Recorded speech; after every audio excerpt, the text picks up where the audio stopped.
Saudações a todos, sejam bem-vindos a mais um vídeo do canal Otávio Toledo, que para aqueles que não sabem é o meu nome. Hoje nós vamos reagir a um outro vídeo do Frederico Crepy, ou Crepy, não sei dizer como se pronuncia, que foi titulado simplesmente como E Agora Jair, porque a gente sabe que o Jair está muito próximo de passar por uma mudança drástica na sua vida, e é isso que a gente vai falar, sobre isso que a gente vai falar agora. Mas antes de começar, eu peço a todos que curtam o vídeo, se gostarem dele, se inscrevam no canal caso ainda não sejam inscritos, compartilhem com os amigos e deixem seus comentários aqui embaixo. E se quiserem ajudar o canal de forma direta, podem fazer isso através do Pix. O QR Code e a chave estão no canto inferior direito da tela agora. Então, sem mais delongas, comecemos. Salve pessoal, tudo bem com vocês? Espero que sim. Hoje é daqueles dias em que eu nem estava planejando trazer esse tipo de comentário por aqui, mas a política brasileira foi chacoalhada ontem à noite com a divulgação de alguns áudios de mensagens ali relacionados ao inquérito do Bolsonaro. Eu não fico muito aqui focado nessa novelinha Bolsonaro, mas eu acho que aqui tem espaço para uma discussão a ser feita, né? Pelo menos do que eu costumo falar aqui. Esse material divulgado joga a luz sobre toda a investigação em torno ali do bolsonarismo e promete abrir uma crise pesada ali no campo deles, com impacto direto ali em figuras como o Eduardo Bolsonaro e o Tarcísio de Freitas. Eu acho que vale a pena a gente olhar com atenção para isso, até porque se conecta com discussões que eu já trouxe em outros momentos. E agora, com esses novos elementos, dá para entender melhor as nuances dessa história, a questão das tarifas, o papel do Eduardo Bolsonaro, a posição do Tarcísio e a influência do Silas Malafaia nesse tabuleiro, já que ele é o epicentro aí dessas novas revelações.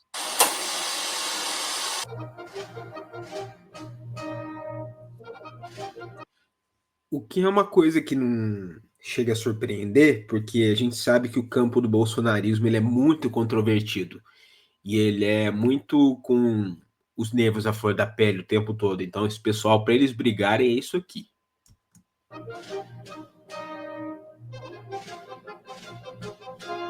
Antes de entrar no tema do vídeo, eu gostaria de agradecer quem tem acompanhado o canal até aqui. Gostaria de pedir o joinha para ajudar o vídeo a alcançar mais pessoas. Também queria pedir para quem tem acompanhado o canal e ainda não se inscreveu, para dar essa força, você pode se tornar membro do canal. Temos vídeos exclusivos, lives exclusivas e as assinaturas começam com o valor de um cafezinho. Vou deixar o QR Code na tela também, caso queiram ajudar a partir do Pix. E para quem está chegando agora, fica o meu abraço de boas-vindas. Bom, gente, ontem a Polícia Federal cumpriu algumas medidas ali contra o Silas Malafaia por conta da atuação dele ali. Outro canalha, o Silas Malafaia, diga-se de passagem.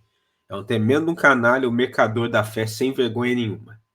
Assessorando o Bolsonaro, né, ajudando ele ali a driblar a justiça e todo esse complô aí, toda essa situação toda, né? E no meio disso, alguns áudios, algumas mensagens acabaram vazando, né? Estavam no relatório. E aí tem um ponto muito interessante de observar que eu queria comentar com vocês sobre tudo isso, né? Primeiro, ficou muito claro para mim que o Eduardo Bolsonaro está se aproveitando dessa situação para se projetar como candidato a presidente do Brasil. Muita gente tenta colocar isso como uma questão familiar. Nossa, mas falar uma coisa que eu nem falaria normalmente, porque eu não sou uma pessoa religiosa, mas Deus queira que isso seja mentira.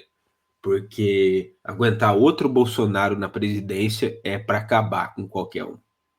Que ele está ali preocupado com a família e tudo mais, mas a impressão que passa é que ele está manipulando o próprio pai para se colocar nesse papel de herdeiro político. Basta olhar as mensagens o tempo todo. Ele ataca o Tarcísio, ele fala que ele não é de confiança, que já querem decidir ali logo em cima do Tarcísio ali como candidato para rifar o Bolsonaro. De certa forma, até existe um fundo de verdade no que ele diz, porque há mesmo esse movimento de uma turma ali ligada ao Temer, uma turma de uma direita mais limpinha, né, que vê ali no Tarcísio o nome ideal para 2026, e a ideia seria aproveitar o Bolsonaro como uma espécie de cabo eleitoral de luxo, um arroz de festa ali, que vai indicar o voto no Tarcísio para garantir a vitória e acabou. E o curioso é que muita gente dizia que não tinha racha nenhum ali entre o Tarcísio e o Eduardo, mas essas mensagens mostram exatamente o contrário. O Eduardo não gosta do Tarcísio, não confia nele, não quer que ele seja indicado candidato a presidente. No fim das contas, o que está em jogo é que se o Bolsonaro confirma de cara o Tarcísio como candidato, ele perde parte do seu ativo político ali e ele facilita a ida dele para a prisão. Isso, obviamente, pesa nessa disputa.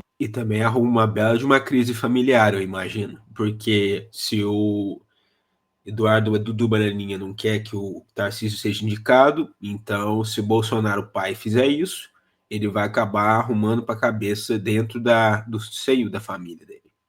interno. E aí, gente, essa é uma leitura que eu faço do movimento político do Eduardo Bolsonaro em relação a essa viagem dele para os Estados Unidos. Pelo que eu acompanho e converso, essa decisão de ir para lá foi algo unilateral, não foi acertado com outras figuras, não foi uma estratégia pensada ali do grupo deles. E olhando agora essas mensagens, ligando os pontos, dá para perceber que ele tomou essa mensagem porque já via ali que o caminho estava se abrindo para o Tarcísio. O Tarcísio já negociava com o Temer, já negociava com os partidos aí dessa direita fisiológica para se consolidar como candidato unificado em 2026. E aí, o Eduardo se antecipou, foi para os Estados Unidos, buscou assumir o controle da narrativa, se colocando como interlocutor direto com o governo dos Estados Unidos. Nas mensagens, ele chega a dizer que quem tem acesso à Casa Branca é ele, que não adianta os governadores, nem o Tarcísio tentarem fazer esse diálogo, porque a questão passa por ele, e com isso ele tenta inverter essa lógica, vira um mediador, centraliza todos os contatos ali que envolvem esses temas das tarifas, essas discussões aí sobre anistia e essa negociação com Washington. E aí, ao fazer isso, ele dita parte do jogo político. Outro ponto que aparece nessas mensagens é a discussão sobre pesquisa eleitoral, comparando o desempenho do Eduardo com o do Tarcísio. O Jair Bolsonaro ele chega a mandar para o filho uma pesquisa mostrando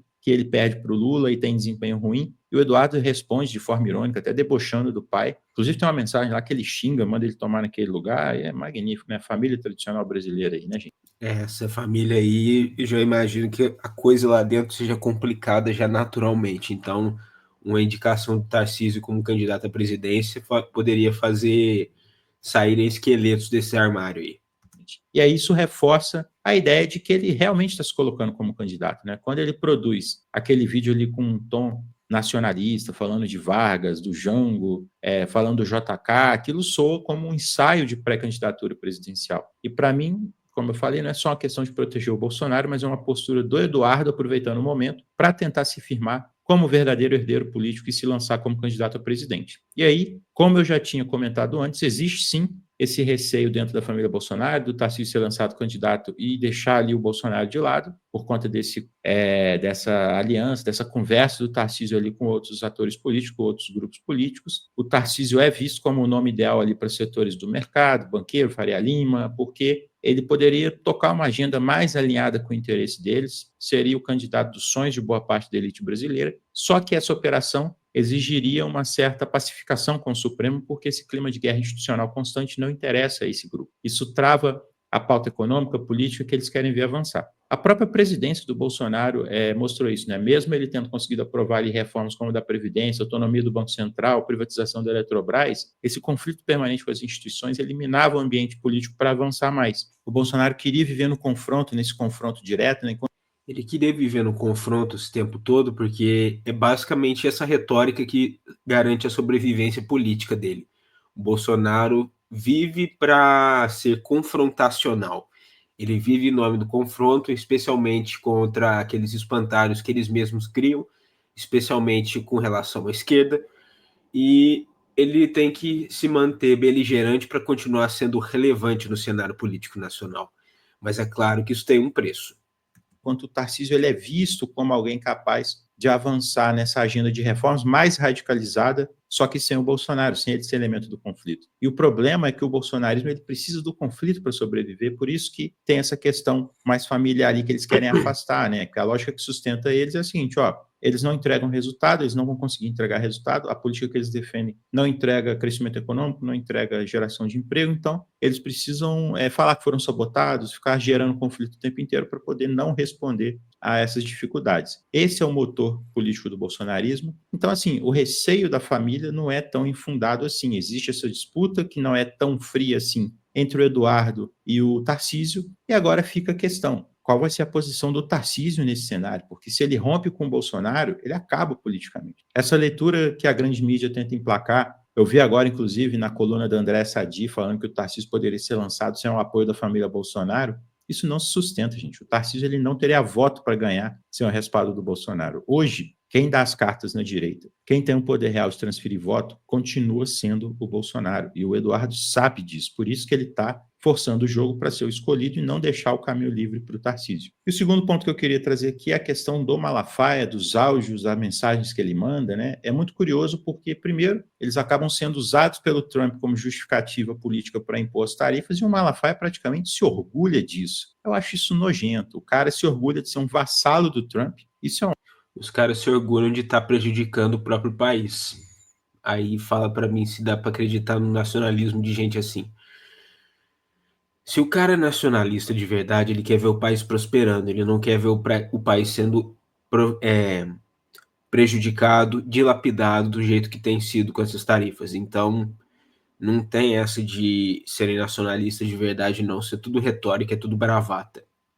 Algo assim, muito absurdo, sabe? Ele fala para o Bolsonaro como se fosse uma grande estratégia, né? Porque ele fala assim: no mundo inteiro as tarifas são sobre economia, aqui no Brasil são sobre você, Bolsonaro. É tudo sobre você. Então você tem que usar isso, tem que se colocar ali na frente, tá com a faca e o queijo na mão para negociar. Mas vamos ser claros, gente: os interesses do Trump em relação às tarifas não tem nada a ver com defender o Bolsonaro. Não é porque ele acredita na justiça, na liberdade ou na democracia, como essa conversa fiada aí que vendem para enganar gente ingênua. O que está por trás disso são os interesses estratégicos dos Estados Unidos. O Trump quer enfrentar qualquer tentativa de fortalecimento dos BRICS, qualquer articulação ali em termos de política regional que diminua a dependência da América Latina em relação a Washington. Ele quer diminuir essas conversas aí de reduzir a dependência do dólar. Esse é o jogo real. O Bolsonaro, para o Trump, ele não passa de um peão útil nesse tabuleiro. E o Malafaia, em vez de ter... É o que eu sempre falo, o Bolsonaro é só um idiota útil. Ele está sendo usado como um pretexto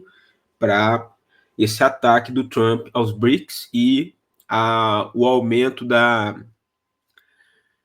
independência do Brasil e de outros países emergentes com relação aos Estados Unidos. O Bolsonaro é só uma peça, ele é só uma ferramenta.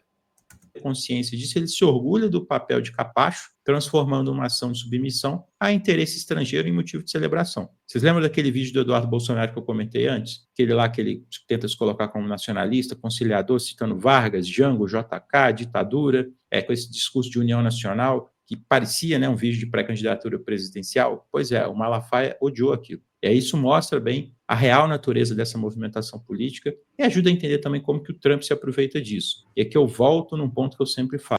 A única coisa que eu não consigo entender exatamente é qual é a relevância, qual que é o peso do Malafaia dentro dessa jogada política toda. Se ele é realmente importante, deve ser, porque ele captura as mentes e os corações de um monte de fiéis. Então, eu imagino que ele tenha relevância para a família Bolsonaro também. Eu só não sei dizer quanta. O Maquiavel é indispensável para pensar a política. E o Maquiavel é muito claro quando ele fala que sobre governar com o exército dos outros. Você nunca está no comando de verdade. E o que o Trump faz é exatamente isso. Ele transforma o bolsonarismo num peão a serviço de seus próprios interesses. Ele sabe que se o Bolsonaro escapa do processo ou se o Eduardo chega à presidência com o seu apoio, ele vai ter esses caras totalmente na mão dele. Nesse cenário, o Brasil vira uma colônia dos Estados Unidos porque o Jair ou o Eduardo teriam chegado, se mantido no poder, dependendo do Trump. Logo, eles estariam obrigados a agir conforme os interesses dos Estados Unidos. E aí eu deixo para vocês essa pergunta. Alguém realmente acredita que o Trump vai agir de acordo com os interesses do Brasil nesse momento? Se houver um conflito ali... Nem nesse momento, nem em nenhum outro momento também. O Trump não agiria a favor dos interesses do Brasil hora nenhuma. Até porque ele é presidente de uma nação estrangeira. Então, os interesses dele, dos constituintes dele, são diferentes dos interesses do Brasil. Entre o que é bom para o Brasil, para os interesses do Brasil, o que é bom para os interesses dos Estados Unidos. Vocês acham que ele vai abrir mão do próprio interesse? É claro que não. O que a gente vê é um episódio claro de vassalagem, o governo americano interferindo na política brasileira, controlando os rumos daqui como se tivesse um filiado seu sentado na presidência, e se for do interesse deles tirar o Brasil dos BRICS, eles tiram. Se for do interesse deles acabar com qualquer conversa sobre desdolarizar o comércio internacional, eles acabam.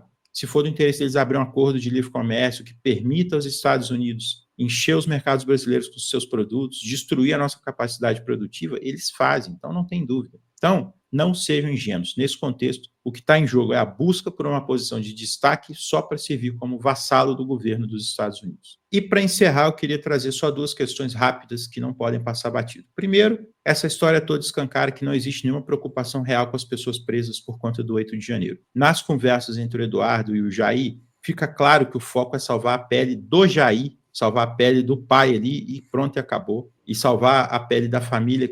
Também nenhuma novidade aí. Se vocês tinham alguma dúvida com relação a isso, da mesma forma como o Trump enxerga o Bolsonaro como uma ferramenta, o Bolsonaro enxerga as pessoas que foram detidas no 8 de janeiro como ferramentas também. Eles são a legião de idiotas úteis que serviram para pressionar o governo na ocasião, em nome dos interesses do próprio Bolsonaro. Que está sendo investigada. Essa ideia de uma anistia light, né, que eles comentam, só para quem estava lá quebrando tudo em Brasília, não serve. O objetivo deles é pressionar e avançar para uma anistia ao próprio Bolsonaro, e isso é inegociável. Ou seja, se você foi preso, se apoiou aqueles atos, saiba que você não vale nada para o Bolsonaro. Você não passa de um peão descartável. Você só foi útil para os objetivos dele de ficar no poder, de permanecer no poder, e nada além disso. Essa mensagem precisa ficar muito clara. Segundo ponto é mais amplo. A política brasileira hoje está no nível de dependência em relação aos Estados Unidos, muito grande. Não é só com Trump não, tá, gente? A gente tem que ficar atento também às relações aí que uma tal de esquerda aí tem com Washington. Também tem essa. A dependência do Brasil dos Estados Unidos independe de governo, tanto daqui quanto de lá. É uma coisa assim sistemática que vem acontecendo já há muito tempo. E não importa se tem um republicano ou um democrata na Casa Branca, isso continua sendo a mesma coisa. Quando o Biden era presidente, o secretário de Estado dele veio para o Brasil para dissuadir o Bolsonaro de qualquer aventura golpista caso o Lula fosse eleito. Será que não teve nenhum acordo em relação a isso? Que tipo de conversa que aconteceu ali? A gente também vai ser ingênuo e achar que o interesse do Biden era só proteger a democracia no Brasil? Vamos pensar um pouquinho sobre isso. Da mesma forma, recentemente a gente teve ali a visita do filho do George Soros, né? Tem gente que nem acredita que o George Soros existia, mas aí apareceu o filho dele, encontrou lá com a Haddad, com a Erika Hilton, com um monte de outras lideranças. E aí, quais são os interesses dele? Quais são os interesses do grupo que representa os interesses dele ali na política brasileira? O buraco é bem mais fundo do que vocês estão imaginando, tá, gente? De um lado, você tem um trumpismo bancando o bolsonarismo ali para extrair dividendo político, do outro ali, relações nebulosas ali com o Partido Democrata, com organizações com relações bem nebulosas, cinzentas aí, né? O próprio presidente do PT, assim que saiu da prefeitura de Araraquara e assumiu ali a candidatura à presidência do partido, ele foi direto para a Embaixada dos Estados Unidos. Ele foi fazer o que lá, gente? Que tipo de conversa que ele teve lá? Então, assim, são perguntas que a gente precisa fazer, porque a soberania não é brincadeira. Se a gente não discute isso de forma séria, a gente continua refém de um jogo em que a política brasileira vira moeda de troca ali para interesses estrangeiros. E essa que é a questão que eu quero deixar na cabeça de vocês para encerrar o vídeo de hoje. Soberania não é brincadeira. Soberania não é uma piada, não é uma moeda de troca e definitivamente não é um assunto de besteirinha que pode ser tratado de forma leviana. Sabe? Porque no que diz respeito à soberania nacional, já aconteceram guerras que foram travadas por menos do que isso. O que o Trump está tentando fazer aqui é ingerência, e é um absurdo, é uma coisa que não pode ser tolerada, e o fato de ele estar tendo a ajuda de um ex-presidente do Brasil para isso é um absurdo ainda maior, uma coisa sem tamanho.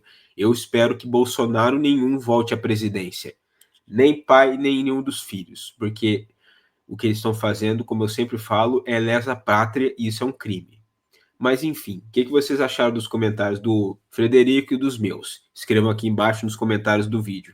Também não se esqueçam de curtir, compartilhar e se inscrever no canal. E se quiserem ajudar o meu trabalho diretamente, podem fazer isso através do Pix. O QR Code e a chave estão no canto inferior direito da tela.